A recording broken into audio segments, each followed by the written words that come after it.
Business owners are bracing for an active hurricane season. We have weather strategist and meteorologist Paul Walsh on the phone with us. Hello, Paul. This is Paul Walsh. Hi. Paul, you work with IBM's Global Business Services. How is that connected to meteorology? About 2 years ago, IBM actually acquired the weather company. The only part that they didn't buy was the literal television channel. Well, we do know that during hurricane season, retailers such as Home Depot, Lowe's, and Menards fare well, but there can be trouble for other retailers that get wiped out. How is technology helping? That's a really good point, and I've been sort of doing this kind of work for 20 years. So what retailers are doing more and more of is they're using data and analytics, which is really, a large part of the reason why IBM acquired the weather company, because of the data sets that we're sitting on. But using that data to measure how the prediction of a particular event is going to shape what people are going to be wanting and needing, and then using those insights to predict how much product they're going to need on the shelf in advance of a weather event. So they can use those insights to adjust staffing and adjust their product line or their product inventory levels and adjust marketing. Paul, what did you learn from retailers in your new survey? 1,000 C-level executives from all around the world.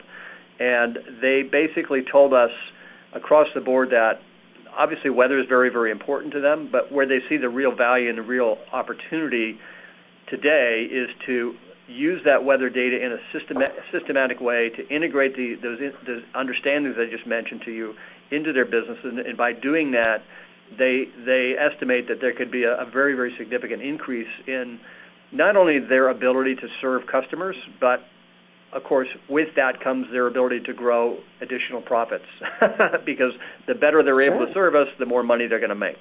What trends are you identifying with severe storms and business owners? One of the stories that I always like to tell, this is a story that goes back a few years, but it's still relevant, and this is something that Walmart was talking about, was that whenever there was a hurricane forecast in Florida, they found that they were stocking out of strawberry Pop-Tarts.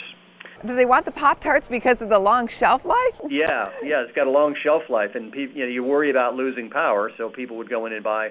And they would buy so many of them that they'd be running out. So what they were doing, well, actually, I was with a different company at that time.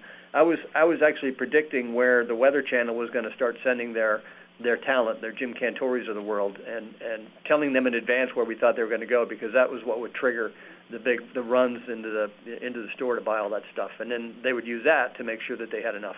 What about farmers? The agriculture industry is getting very, very sophisticated in the way that they are monitoring the weather conditions using satellite information, measuring at a very, very granular level, soil moisture, for example, predicting yields, using weather information to time when they're going to irrigate or not.